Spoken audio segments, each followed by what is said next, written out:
And we are back, episode 7 of the GMA Beyond the Fight podcast. God's Martial Arts, MMA promotion that truly celebrates ancient martial arts traditions while treating fighters as celebrities. We have a special guest with us today, Sov Men, the founder and head coach at the Ring Kun Khmer in Cambodia, who represents the ancient martial art of Kun Khmer. Sov Men, welcome to the show. Thank you. It's such an honor to have you in our promotion at GMA 5 this past weekend, man. Oh my gosh. Thank you for having me. I'm so glad to be here today. I'm so glad I was here this weekend, Yes. and had the opportunity to bring my fighter here in Vietnam, in Ho Chi Minh. It was amazing. Yeah, absolutely. So, I mean, God's Martial Arts, we're a new promotion. Yes. You know, we had our first event in August of last year, and, you know, we have a great team here. An amazing team with a high pedigree of promotion and everything like that. What was your impression of God's Martial Arts in your first time here? Actually, I was quite impressed. I was really impressed how you dealt with the event. When you contacted me months ago, like how it was prepared, you can see it wasn't rushed. You know, like you can see like it was prepared, all the details that you can see, all the fighters and their gym was well represented, their countries. Each fighter has their own music, you know, these kind of small things that make it special, you know, like, Yes. and I loved it. I really loved it. And especially I was so impressed about the fact that you had to do the event even a day earlier, you know, like with what happened. And you made it. And when you see it outside, you can't see that it was 24 hours like before, like the regular date. Yeah, you know, absolutely. so I was really, really impressed about what you did, guys, here. Yeah, thank you very much. I mean, it was something that we never expected. You know, this was a Vietnamese national tragedy that no one expected. Of course. And you know, we didn't know until the night before. You know, it's a government like rule or government law. So what's at stake is fighters' health, because instead of having 36 hours of recovery, you know, you have 8 or 10.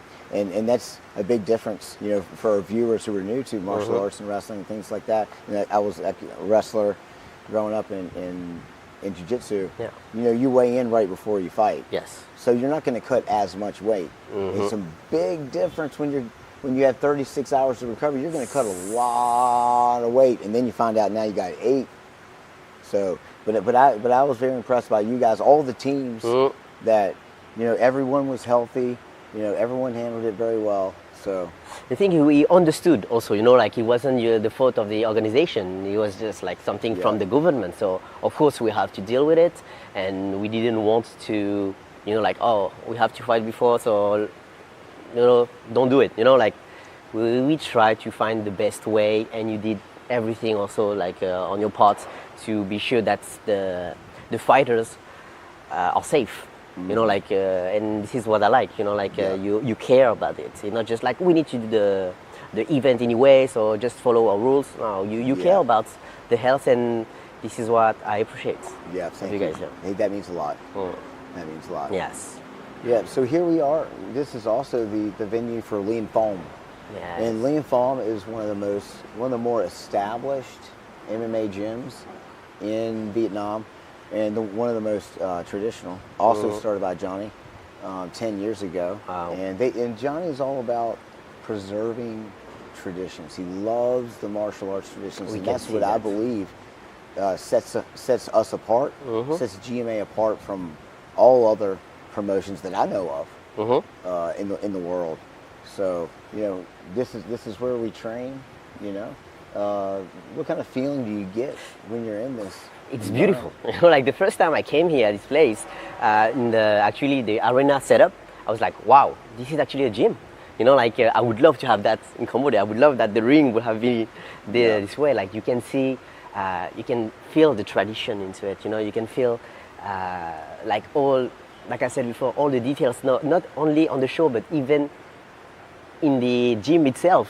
those small sculpture, the small, like you can feel it. You can feel it. Yeah. You can, and then you can see that Johnny put a lot of art Yeah, he into does. it, and then he put his heart into it. We can feel it just by seeing the place. Yes. So and I love this vibe. Yeah. I love this vibe. And Johnny's a humble guy, and he would never say this himself, but Johnny is always working on the details here. He's his house is just right here. And sometimes we come in, he's got this big TV and it's his computer, and he's literally designing small details of this venue. He's like an architectural designer. He's just always improving it so it can be a good experience for the viewer and any participants and the spectator. Then that's what makes it like amazing. Like when you care about the details, this is what changed everything. Yep. And yes, I can feel it. Yeah. Like literally, I can feel it.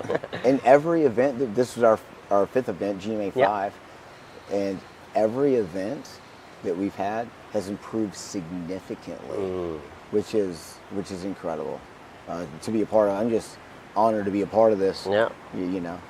And knowing that you just started last year, and how it is actually like in not even a year. Started in August. So you see, like not even a year, 10 months. Yep. Amazing job. Yeah. Amazing job. It's because of the team, and Johnny's put together an incredible team. Yeah. That's great. Yeah. Loved it. So this is your first time to Vietnam, is that correct?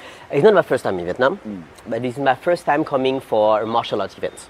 Yes. I came, I live in Cambodia, so it's not too far from me. I've been in Cambodia for almost 10 years now. I'm half Cambodian. Actually, I'm Cambodian by my parents. I'm my original Cambodian, but I was born in France. But it's been 10 years in Cambodia, so I came a few times in Vietnam. I love Ho Chi Minh. I love Da Nang, Hue, this kind of part. Yeah. I never been more north of it. Yep. But yeah, every time I have the chance to come to Vietnam, I'm coming. And if you guys inviting me for more events, I will be here for sure. Yeah, for sure, man. We're going to do the best we can. And I think we're going to have like super fights, and who knows what we're going to come up with for different opportunities to get the fighters in the ring and represent, your country's martial art. Yep. So tell us a little bit about your journey in martial arts. Why did you start, and kind of take us through that?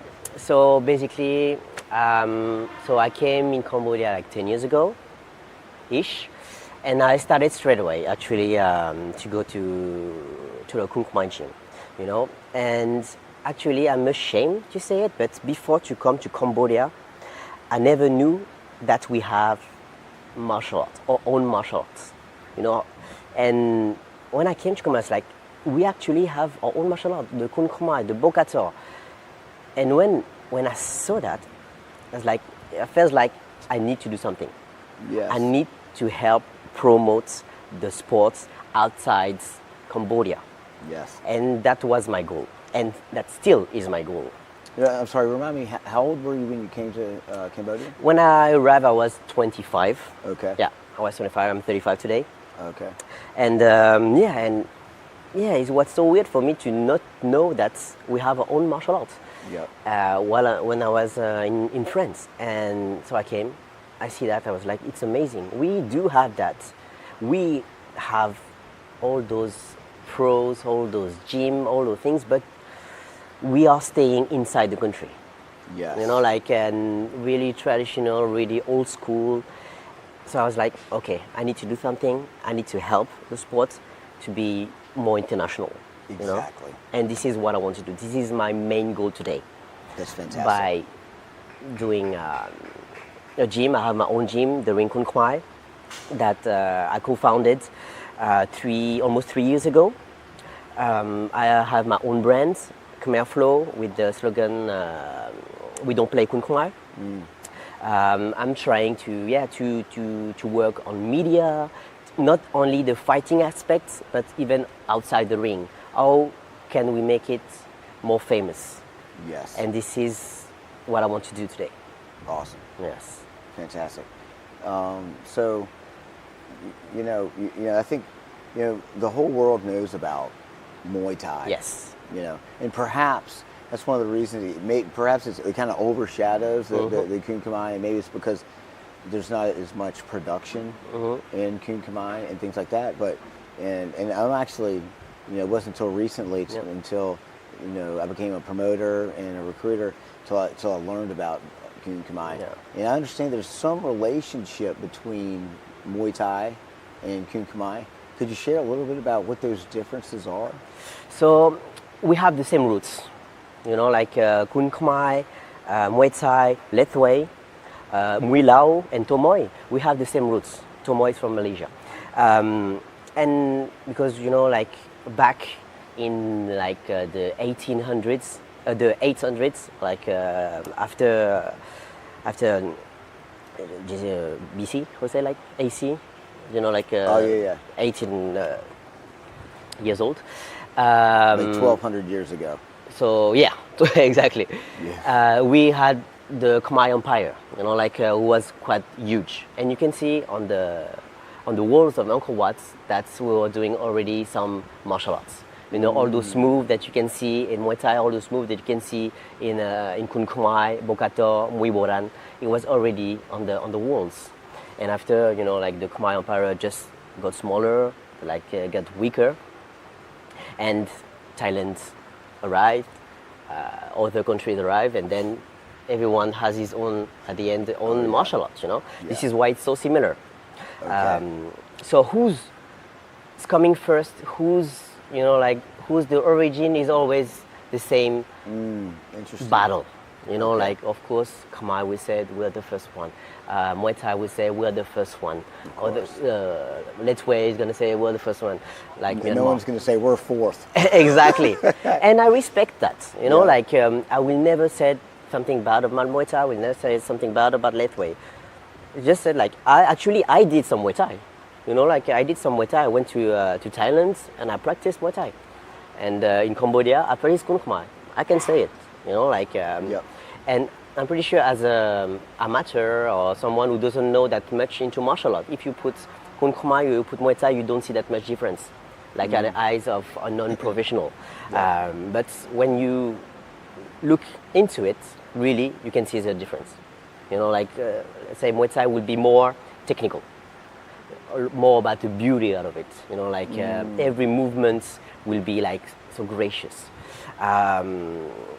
And Cambodia, Kun Khmer will be more aggressive. They just like standing and just pushing. I want to go fast and strong. A lot of elbows. We saw that on Friday night, and that was, I myself was very impressed by that. Yeah. But and I can say like why today, one of the reasons why today Muay Thai it's more famous than Kun Khmer. It's actually like what we had in Cambodia because of the Khmer Rouge back to 75 to 79. We lost all of masters, or like one fourth of I don't know, like millions of people died, you know, because of it, and we lost so many things. So we were like, we had to rebuild from scratch, and it was really tough, but step by step we are coming back. Step by step we are making it, and I'm trying my best to help. And you know, like back in the 90s, 80s, 90s, all the pop culture that you can find was actually using Muay Thai. You know, like if you see like street fighters, Sagat is a Muay Thai fighters. It helps being more famous. Jean-Claude Van Damme, when he did the Kickboxer movie, you know, like he was using Muay Thai, you know, like so Muay Thai today is part of the pop culture. You can see more anime, more mangas who's using Muay Thai fighters, video games, TV shows. It became part of something, you know, and this is what we need to do with Kun Khmer. We'll try to put it on the pop culture too, and if we can touch the Western world, then we can be more famous. For sure. You know. So you know, here at God's Martial Arts, as you know, we just started an English channel to make it more international into the English world. So how could we help spread the word about Kun Khmer throughout the world. This is actually what you do. It's amazing. You know, like giving the chance to fight in your promotion, and saying that it's Kun Khmer. You know, like we're using Kun Khmer as a striking games, a striking strategy. It's helping quite a lot already. You know, but yeah, step by step. The more we talk about it, the more people know about it, and that there is a huge difference between Muay Thai and Kun Khmer. That is not the same thing. That's important to say. Yes. That we exist, that we are here, even if we're a small country, even if we lost a lot, like the past few years, we still exist, Yeah, and for we are sure. trying. We are trying to be here, and we want to bring this art to the world. For sure. Yeah. In what, compared to the media production in Thailand and Cambodia, does that play a part in it? Does Thailand have more, publicity and broadcasting? Of course, like first, they have way more budget, and the government is helping a lot, promoting Muay Thai. Like they're using it as a way to attract some tourists. Like they even do some visa. If you want to learn about Muay Thai, you can have a visa for that. So Really? yeah, this is actually a good thing. Like they will. Last time I went to Singapore, funny, I was in Singapore and I was looking at the billboard. I think it was AirAsia, and you could see, "Come to train Muay Thai in Thailand." In Singapore, Wow. So they are promoting it around the world, and this is pretty good. Like today, Cambodia, we are smaller, we have less budget. I'm pretty sure they are thinking about it, but we have to do it right. We have to do it right. We have to think a way to how we can use this art to promote, how we can use this art to attract people. We want also to have some. Let's say, okay, you want to do a fight camp? Cambodia is here to do a fight camp. Like a 1 month fight camp, you want to learn about the art, you can do it in Cambodia. We should, like find this kind of projects, this kind of attractiveness to bring some people.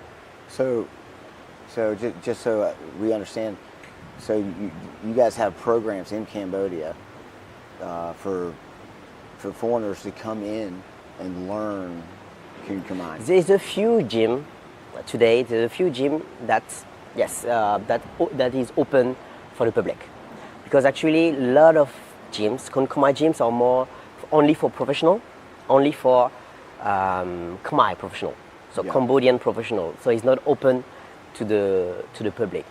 So you have to be a Kun Khmer professional, not MMA professionals. No, just Kun Khmer. We don't have actually that much MMA. Okay. We have a few places that do MMA, but it's really little today. What would you say the most prominent MMA gym is in Cambodia? I would say Cambodia top team. We could see that they did really good during the event. 4 fighters, they 3 did. wins. Yeah, man. It was great. They are really, really, really good. And step by step, like we're coming, like MMA is coming to the. It will take some time to be big, but I can see there's some will to change. I can see there's some will to have more sports, more martial arts, combat sports. And this is supported by the government? Yes. Okay. Yeah, there's the MMA Federation. Okay. And stuff, so, step by step. Let's say like some folks from Vietnam wanted to go and learn some Kun Khmer in Cambodia. Would they be able to get visa into Cambodia? Would they help them out with that? Make it a little less expensive? Not yet. Not yet. Okay. Not yet. I'm pretty sure it's something that the government try to do, but not yet. Not that I know of. But in Cambodia, it's easier to have a visa to stay long term, which is good, and then they can go to a few gyms, like the few gyms in Phnom Penh, the capital, where you can learn Kun Khmer. Where you can learn Kun Khmer. In my gym, the Ring Kun Khmer, we open for everyone Khmer expats, tourists. We were talking about Cambodia top team, Yeah. and there's like a few other gyms. Also, we are not that big yet. You know, in terms, it's not like every 100 meters we have like a gym. We have maybe like 4 or 5 gyms in total. Yeah. Open for the public, but you know, like But your gym, yes. you don't have to be a professional Kun Khmer to No. train there. So you even let a guy like me train there. Yeah, of course. Like, we're open for everyone. We have some like memberships and stuff. So just people who just want to do it as a hobby, just a way to lose weight or else. But we also have a pro team. Like Okay, the guys of course. that I sent to your show are pro fighters, which is different from the hobby leisure parts. Mm-hmm. And most of the gym that are international do the same. They have like the amateur leisure part, and you have the pro part. Yes. Would you say the epicenter of Kun Khmer is in Phnom Penh? Yes, I would say yes. Like maybe 50%, 60% of the gyms, the biggest gym will be Phnom Penh and the surrounding. And after you, of course, you have some in Siem Reap, where Angkor Wat is. You have a gym there. You have a gym some in small city, like still big city, like Battambang, Okay. kind of stuff. But it's like really a minority. But at the end, all the big show who's doing like Kun Khmer fights will be in Phnom Penh. Will be in Phnom Penh. And during the rainy season, they all do on the studio, because you know, like otherwise it's open to everyone. Actually, all the shows in Cambodia are free. If you want to Really? fight, you want to see a fight, Kun Khmer fights, everything is free for everyone. So you don't have to pay like a Wow. VIP ticket or else. So they're It's free. really trying to grow the sport.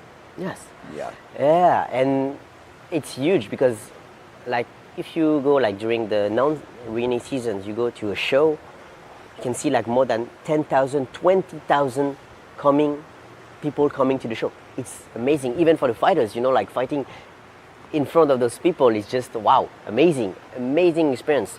Wow. And you know, like it's broadcasted in front of million of people is watching live, also like on Facebook and YouTube. It's huge. Wow. Well, that's It's incredible. huge, but it's huge inside the country. And what we want to do we want to make it worldwide. Absolutely. You know. In this stadium that you talk about in Phnom Penh, what's the name of the stadium? So we don't have like a stadium like you can find in Thailand, like the Raja or the Lumpini. It's more like studio, TV channel studio. So and then transform the studio as a arena. So you have a few one, Bayonne, Town TV, Angmia, like yeah, you have actually almost 20 shows per week. 20 shows a week? Yes, from Thursday to Sunday. Yes, like it's crazy, and each show has between 4 to 7 fights, kind of. There's no wonder you guys' records are like 156 Yes. and 19. Yeah. When I started looking at you guys' records, I was like, wow, these guys have got some competition experience. They literally fight almost every week, every 2 weeks. You know. Now the federation, actually, the Kun Khmer Federation, put a rule that you can't fight like after 9 days. You have to wait 9 days before to fight again. You know. You can fight before if you win, for example, on a knockout on the first round and you're not damaged at all. Yeah. But after like a 3-round fight or a 5-round fight, you have to wait a minimum of 9 days before to fight again. Now they care about the fighters, you know, like Yeah, of and course. before sometimes it's just like, okay, you're gonna fight Sunday and you're gonna fight again on Thursday. Sometimes even okay, Thursday and another show on Sunday. You know, like, and it's dangerous. You know, it's Yeah, dangerous man. for the fighters. Yeah, man. Of course, they need money, they need to fight for money, but still, we need to take care of the health, you know. So it's good that they implement some new rules. What's the shortest amount of time you've seen a fighter take fights? 2 days. 2 days. I really see a guy, I was fighting on Friday evening, a full 5-round fight, and he fight again on Sunday, a full 5-round fight too. You know, like, and just thinking about it, it's even dangerous for the show. Like, for example, okay, you know that he's gonna fight on Fridays. If something happened on Friday, how, you know, like, can you Yeah. make sure that he's gonna be able to fight on Sunday? And if the fighter is getting injured, so you have only 48 hours to find a new fighter. Yeah. And for me, this is the last minute thing, like because when you do a fight camp, you have to prepare. You have a game plan for your training. And it's like, oh, you're gonna fight tomorrow. It's like, wait, what? Like my body is not prepared for it. Even if his mind is ready, but his body is not. Yeah. And we should try to avoid as maximum this, like kind of late notice or having 5 fights in 1 month. Like it's that's a lot, man. That's. I mean, MMA like 5 in 1 year. Yes, is a lot. Exactly. Yep. So, what are some of the things that you've seen? Have you seen any tragedies in fighters' health and injuries and things like that because of this rapid? Actually, like one of my fighter, like he's not even fighting that much. Like in term, like of course he do fight a lot, but like once every 3 weeks, but it's okay. We'll say once every 3 weeks, but like he has his pain on the elbow, and he was like, okay, it's maybe something not serious. Like so he was pushing, and just actually before a huge fight. It was a 4-man marathon for a belt. He had to withdraw. Like it was this huge opportunity for him. It was the biggest fight ever. He had to withdraw because actually his elbow was shattered. Like you just touch it, you could just like even like just pass out because of the pain. Like and he was just pushing. And sometimes this is what they do. Is like, okay, I need money, so they're gonna push and push and push and push. And at the end, you have to stop for 3-4 months because you didn't stop enough, like soon enough. Like so they have to listen to the body, and they have to be careful. This kind of things, and just listen to your own body. You see something's wrong, just check it out. For sure. Yeah. And fighters are reluctant to do that, because they want to keep fighting. Yeah. I know. And every time, like I said, no, you can't fight. Of course, they will get mad. Like they just want to fight. But after, like, they understand why we do that, why we don't allow them to fight. But of course, it can be frustrating for them because they are ready for this. They are literally training 5 hours per day. Like twice a day. So it's I can understand the frustration sometimes, but they have to think about their career. Like the life, the professional life. Yeah. And when you're 22, you're not necessarily thinking about... Exactly.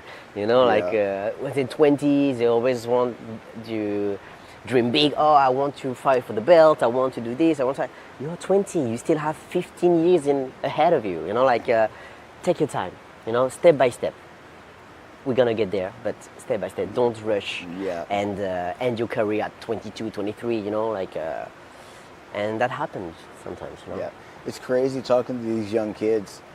I've heard 19-year-olds tell me, oh, it's too late for me to start grappling. It's too late for me to get into this. I'm like, dude, come on, man. Yeah.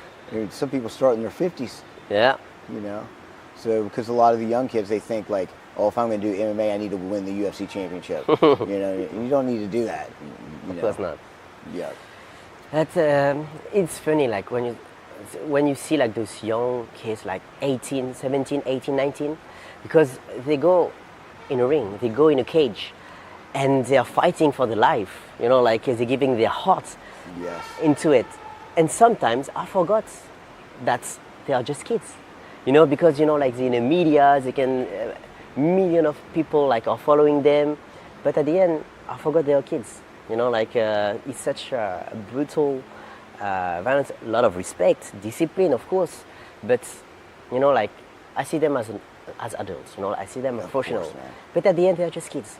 So we have to be careful of that. But their minds, they're going to have a strong mind for the rest of their life. Yes. And that's not something you can teach once you get to a certain age. You're not going to be able to teach that mentality when you start fighting when you're 6 years old and competing when you're 6 years old. That's a lifetime of mental strength right there. Yeah, of course. Yeah. Of course. Now it's real dedication. It's real dedication. If you do that, you can't do anything else. When you're thinking about fighting, this is the only thing you can think of. Nothing else matters.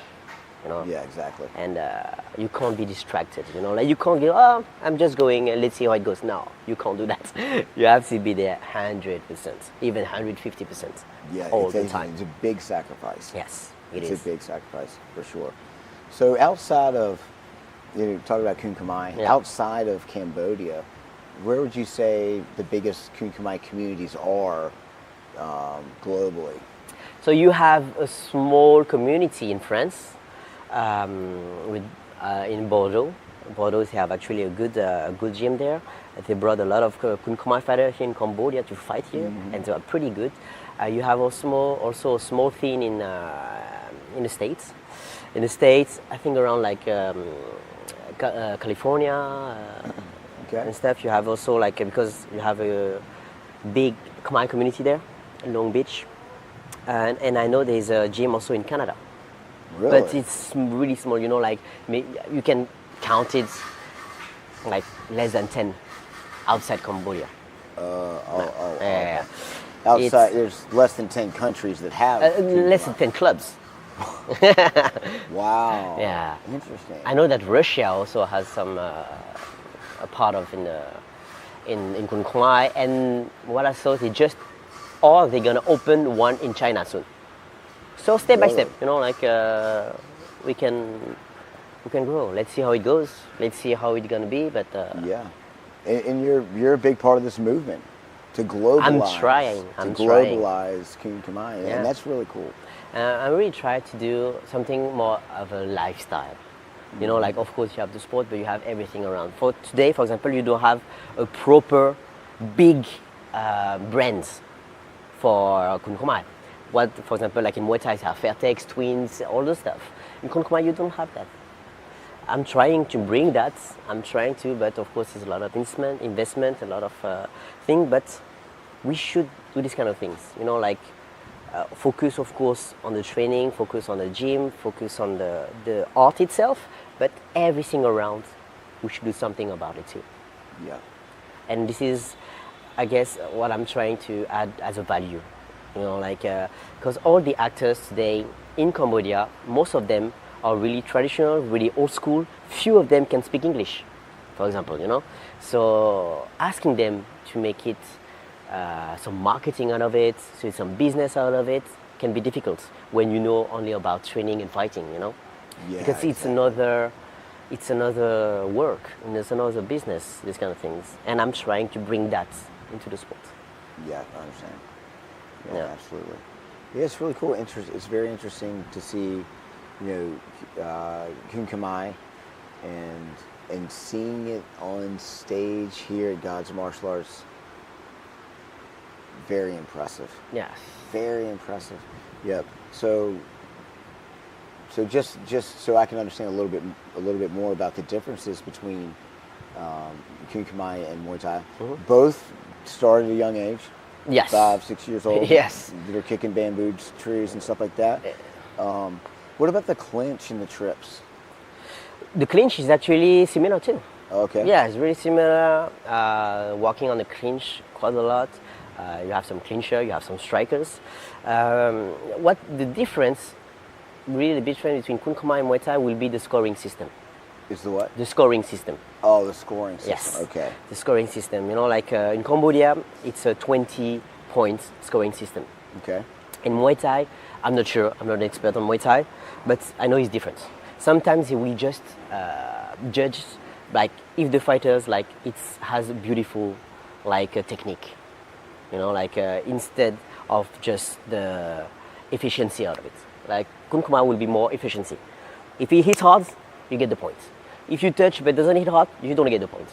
For example, you know, like it's more efficiency than the beauty itself. Like I know that in Thailand sometimes they will give the win to the fighter because he has a beautiful technique. Yeah. You know, Yes. he had a beautiful technique and it was so- beautiful to that's watch. So interesting. So it can give, and I can understand, you know, like it's a sport, combat sport, but it's also an art, Yes. you know. So I guess it's a mix of it. So yeah, the scoring system would be different between those two sports. Yep. And in Kun Khmer, can you do the trips? Yes. In Kun Khmer. Yeah, you can't, you know, like cross the leg to make it thick, but you can sweep it like sweep it. you It sweep has it. to look like a kick, Yes. not a Not not a- a judo throw. No, the judo throw. You cannot Yeah. do a judo throw. And you can't clamp behind. You can't. You can't. do No, that. you cannot. You cannot. We have actually a rule. It's not only in Cambodia, but it's called the mass fight. It's coming from China. It's a 9 minute round, striking and standing submission. Only one round of 9 Standing minutes. submission. Standing submission. So you can. Like arm triangle, someone Yes, standing. you can do that. It's a one round only, and you can win only by knockout or submission. If there's no And it's knockout, 9 no minutes submission, long. yes, 9 minutes long. It's Wow. freaking long. So there's only one referee, no judges, because if no one is on the ground at the end, it's a tie. Okay. So what happens in that round when someone goes to the ground, when they go to the ground? What On the happens? ground, so and on the grappling, you mean? No, I mean like in this.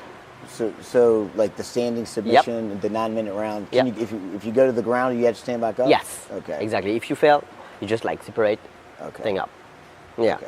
It's kind of actually pretty interesting. Yeah. And for the cardio of the fighters, 9 minutes. Damn. That's a long. That's a long round. Yeah. But it's a good experience for them. It's a really good experience for them, and I want my guy to do it at least once to know what it is to be like 9 minutes Yeah. non-stop. Yeah. Absolutely.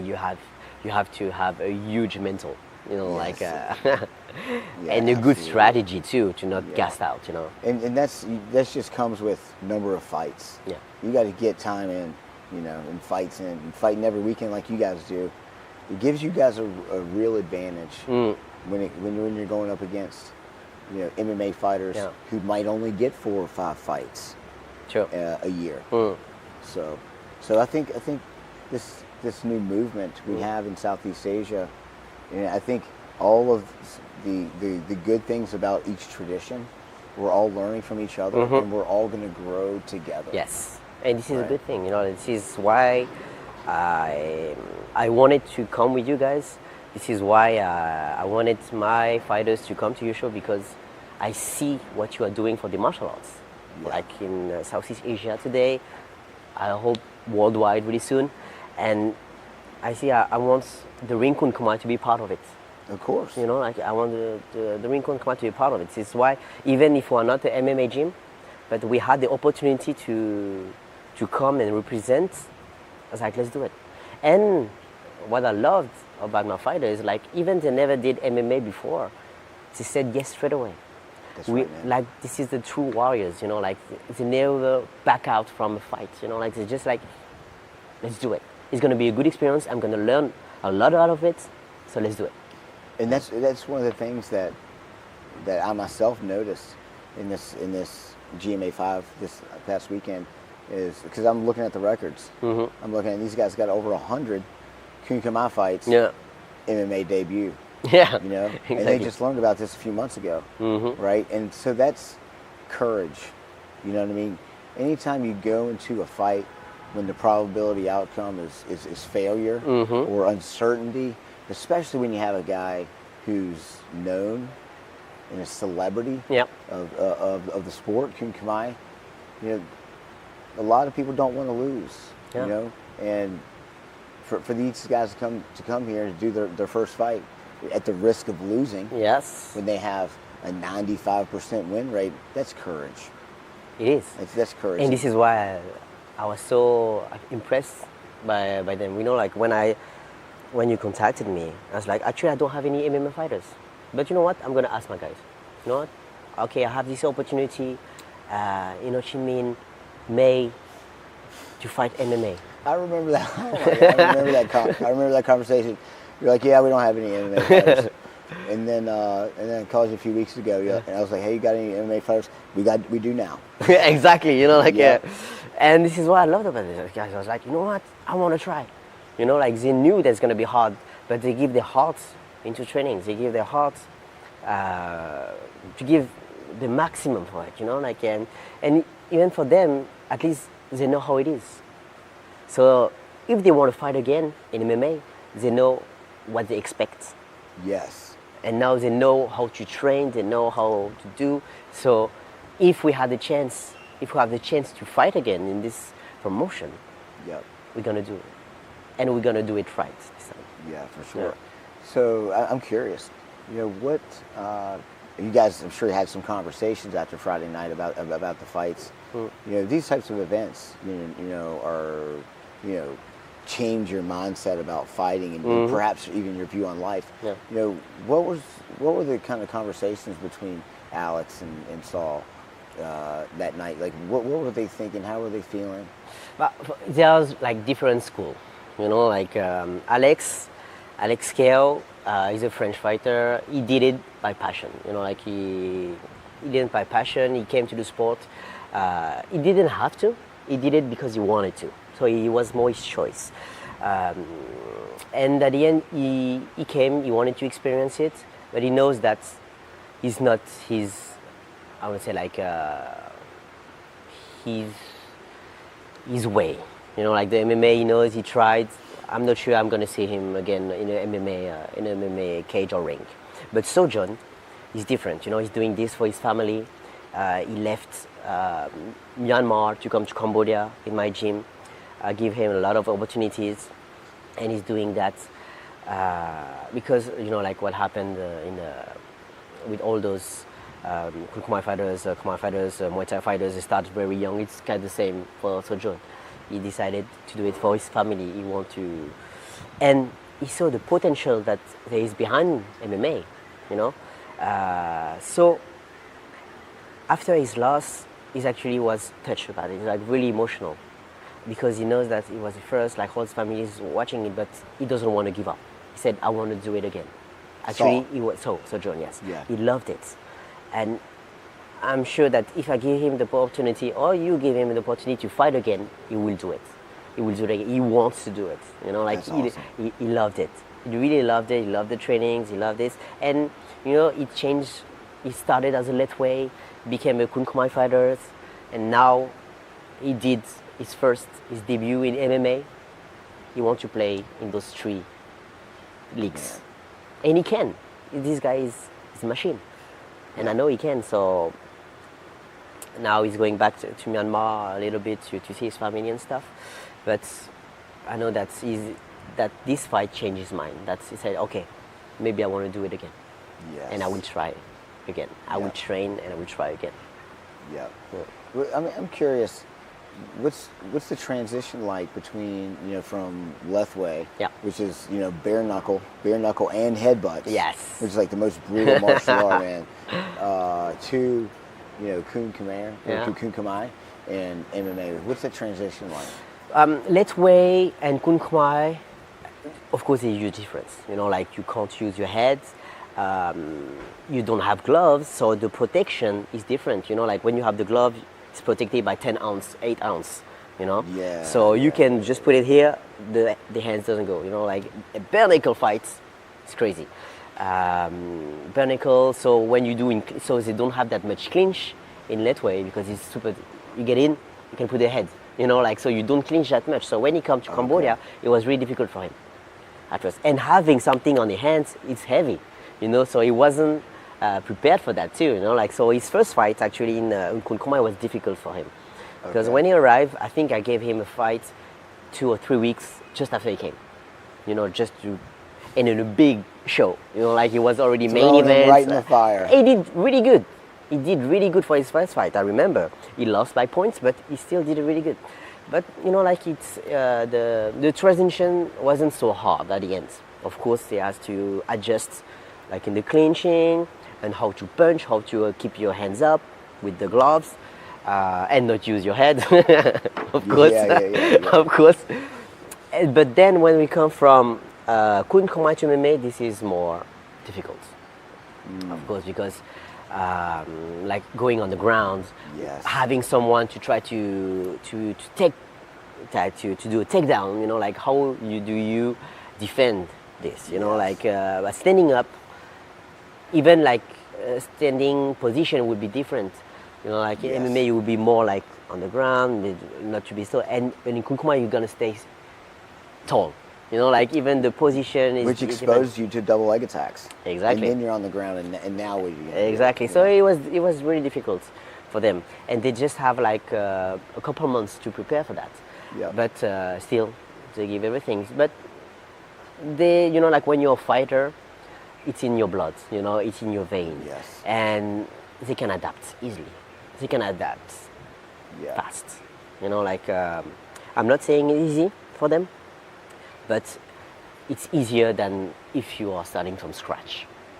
You know? Yes, for sure. Yeah. So what was it like? You know, you guys started training at Kiri Yes. Jiu-Jitsu Kiri Jiu-Jitsu. about 6 months ago, correct? So we started, I think, in February. February, Yes. okay. Yes. So less than 3 months ago. Yeah. Yeah. And the thing is, Kuri are really good in Jiu-Jitsu.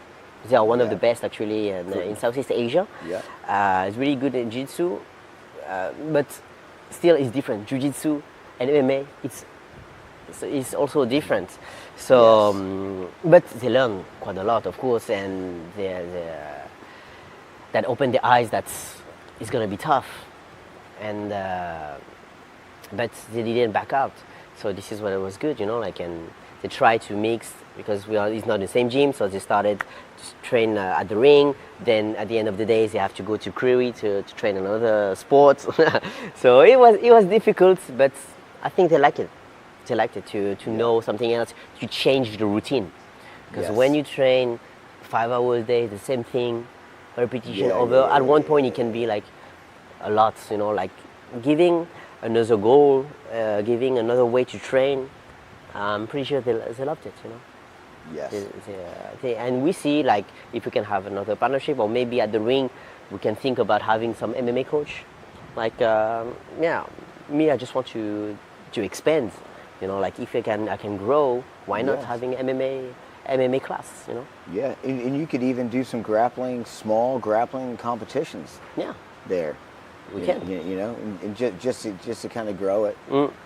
Because you need grappling for. Of course. For MMA, for sure. Oh, of course. You cannot ignore it. No. And how to defend it. And then when you're on top, you have to know when to slow the fight down. You know, and I was very impressed with the Kun Khmer fighters. In GMA 5. Yeah. Got some good takedowns, and when they got on top, they were able to control the hips and hold their opponent down. I wasn't expecting that because I watched a lot of those videos from all the Kun Khmer fighters, and I was pretty impressed by the way that they've adapted to MMA. Yeah, they did a really good job. So that's really, really good job. When I saw like the Cambodia top team fighters, I was super impressed. I was super impressed on how they did. You know, like, and I was like, wow, they can be amazing because they are amazing fighters even in Kun Khmer, like a standing position, and now that they can bring it also on the floor. Yeah. I respect that.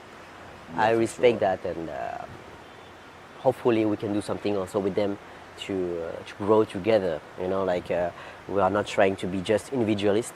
Just okay, I have my gym. I just think about my gym. The fact that we are representing Cambodia, we are representing Kun Khmer. We should hold hands. You know, like together, and I'm sure that they have the same will than me. So you guys in Cambodian top team, you guys work together? You guys? We are not working closely together, but the fact that we are not far from each other in terms of distance, we are sharing actually our students. Some of my students go to Cambodia top team gym. Some of the Cambodia top team coming to the ring. And that's okay? Yeah. Okay. It's okay. Because they're having 2 memberships, so they just go with me or go with them.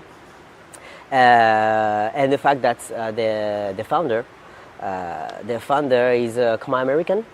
He's a Khmer American. So Han Chunrich? Yeah, Hun Chunrich is a Khmer American. So it's easier also to discuss. We have also this Western mentality that helps. I'm not saying that because we're Western, like a Western mentality that it change everything, but we're coming with a new approach of the sports, and we're trying to modernize it. Yes. And this is expand it. Exactly, and I can see that they have the same will than me. So we are seeing all the time, like in all the shows. Of course, my guys are fighting his guys, and sometimes we just like here coming to the same show, fighting other countries. But yeah, like we are for sure gonna work closely together Yes. now. You know? That's good to see. Yeah.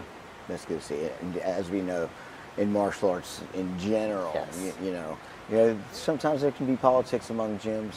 Yeah, but no. You know, and, we're but, trying not to put that. but no. but and it's good to see that the Cambodian teams are kind of working together. Yes. In the interest of growing the sport internationally. Of course, this is the most important. You know, like we can't just stay by yourself in a small corner. It's like, oh, I'm the best. I don't need anyone else. No, that's not true. We have to help each other. We want to grow, so we need each other to. Of course, there will be some rivalry, obviously. Of Of course, but it's good. It's healthy. You know, Yeah. it's healthy as long like we are keeping each other up. You know, like helping, growing together. This is what we need. This is what we want. Absolutely. Yeah. Another thing that was impressive is the sportsmanship after the fights. Yeah. You know, and you just the coaches coming together, Yes. shaking each other's hands Yes. and stuff. Especially after some of the brutal fights. You know, we love seeing that, and that's what God's martial arts is Yes. about. You know, And it's about respect. bringing us all together. Yeah, and respect is the most important thing, especially in martial arts. You know, like this is what I love about, especially like in Asia, we can see the respect. Each fighters, you see after the fight, they're always like hugging each other. There's no trash talk. There's no because they know that what's happening in the ring is something else. You know, like Yeah. it's a sport, it's a competition. But outside They the don't ring, have time to trash talk. They got to fight every 3 days. outside the ring is you just respect, and Yeah. I love it about that. You know, like they can give, like they can try to kill them inside the ring, but when the ring is ringing, at the end it's like it's finished. Now we can hug, we can Yes. have like a meal together. Yeah, and, exactly. You know, and this is what I love about in here. Yes, that's good. Because of your relationship with Kiri Jiu-Jitsu, which, as you said, is one of the best Yes. grappling gyms in Southeast Asia. Mm-hmm. Unfortunately, I haven't been myself yet. Yeah. I'd love to visit sometime. Do you see Kun Khmer and grappling kind of merging together a little bit more as we go forward because of MMA promotions like God's Martial Arts, you know, in the years to come? Do you think the gyms are going to be kind of closer together? Hopefully, because I know that, of course, we don't have a lot of grappling experts in Cambodia. Really, like Yes. I think, it's difficult to find like experts. So most of them will go to Kiri to have some knowledge, which is good. You know, like, and they're helping each other. You know, like Kiri is like, they say like, of course, please come. You know, like, please come. They want you to help as much as possible, and which is amazing. You know, and the same like. If the grappling guy wants to learn about striking, they're coming to our gym, like it's a giving situation. Yes. And this is what we want to do. And the fact that Kiri is willing to help the strikers, Yeah. it's amazing, you know. And this is also what we love, just friendship between gyms. Even it's not the same sport, but it's gonna help for like another goal or another goal. Then they are 100% in. Yeah, for So sure. it's good. Yeah, It's amazing. it's awesome. Yeah. So, do you have any other thoughts? Any other questions about Gods of Martial Arts, Vietnam, the growth of MMA throughout Southeast Asia as we come near the end of the show today? Yeah. Well, just will you contact me again for that? For Yeah, of course. to be in. Of course, man. Always, of course, absolutely. But no, yeah, like And I would love to come visit Yeah, your gym, please. man. I really would love. please come to Cambodia. Please Yeah. come to see Kun Khmer fights. Yeah. To see how it is there. It's totally different, a different vibe, but it's traditional. It's nice. It's something that everyone should see in Cambodia, at least to see one fight. I'm excited now. Just hearing the passion in your voice just makes me want to go there and I'm sure a lot of our viewers here in Vietnam and throughout the world, are now have an understanding and would love to see these. It's kind of like a football match in Argentina. Yeah, exactly. Similar. Like right? Argentina, Brazil. Like you have to go and see it. And it's just like the world doesn't know about it yet. Yes. Yeah, and when they do, there's going to be more international attention and more international support, which grows martial arts globally. Yes. As a sport. Yep. Yeah, and this is what we want to do. This is what also you help with, we loved it. And but yeah, like if we can bring Kun Khmer to the world, like to people know about Kun Khmer, it will be a huge milestone for us. Yeah. And thank you for helping. Of course. Hey, anything I can do, I'm honored to help. And you're a big part of that. You're a big part of this global movement. I'm trying to. Come on, for sure. I'm trying to. For sure. I'm doing my best. I know, like for several decades, I will still be in it. Yeah. I will do my best to improve it. I will do my best to promote it, and hopefully one day I can see my dream of having Kun Khmer in the top of the world. Absolutely. That's cool. Don't forget, we have grappling competitions here in Vietnam throughout the year. So if you guys are interested in doing something like that, we can make that happen, which will help grow the sport, help grow everything. So yes, for sure. Yeah. We can talk with Kiri about it. Maybe bring some Khmer grapplers. We could do? We could do a grappling event and only Kun Khmer fighters who've never grappled before, we can try. It can be interesting, That would be fun. It's having like some basketball player doing some football. Let's just create events that's never happened before. Yeah, true. Just make it interesting, right? Just make it interesting in any way we can. Yeah, for sure. We can do anything. We can do anything. And I'm pretty sure the Khmer fighters are open for everything. I think so too. Yeah. It's just like, let's try.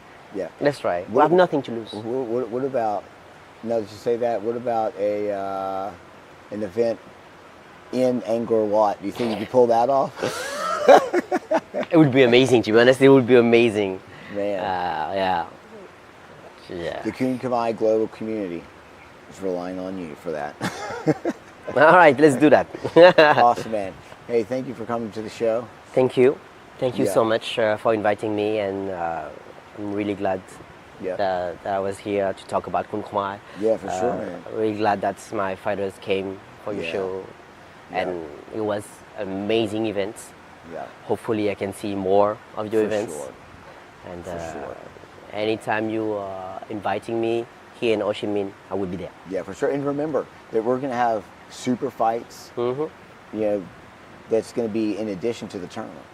So there could be opportunities for your fighters to do super fights this year. Okay. Even. So keep that in mind. Yeah. Oh, amazing. Awesome. Amazing. So if you're calling us, we're gonna be there. Awesome, man. Thank you so much. And that wraps up episode 7 of GMA Beyond the Fights.